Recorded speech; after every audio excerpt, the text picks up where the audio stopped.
አፈወርቅ ተክሌን የሚያክል ፈረንሳይ ተለምኗል። አፈወርቅ ተክሌ ሲል ፒካሶ እኮ ነህ አንተ ለምን ትሄዳለህ ኢትዮጵያ ውስጥ? ሀገሬ ነው የምሄደው ብሎ ነው የመጣው። እዚህ መጥቶ የአፍሪካ ህብረትን ያን ስዕል ሲሰራ ተከራካሪው ሌላው ተፎካካሪ ሰዓሊ ጣሊያናዊ ነበረ።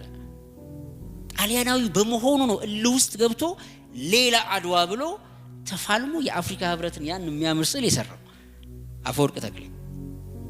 አገራችን ውስጥ ግን ያሉት ካድሬዎች አንደኛ ክፍያውን 2 ዓመት አዘግይተውበታል። ሁለተኛ ጋና ኳሜ ንክሩማ የጋናን ፓርላማ እንዲሰራ ጥሪ ሲያቀርብለት እዚህ አልፈቀዱለት። እዛ ጋር ሬኔሳንስ ሳወራ የኢትዮጵያን ሬኔሳንስ እንድትፈልጉት ነው። አያችሁት አይደለ? እዛ ሜሶፖታሚያ ከተማ ያፈረስን ነው።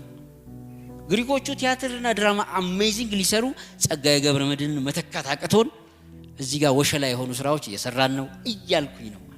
ሃይማኖቶቻችን ጨለማው ዘመን ላይ ስኮላስቲሲዝም ስል አሁንም ጨለማ ዘመን ውስጥ ያለ ሃይማኖት አለ እያልኩኝ ነው።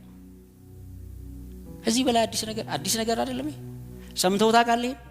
በህይወት ዘመን ሰምታችሁ ታውቃላችሁ? እንዲህ አይነት አቀራረባል ግን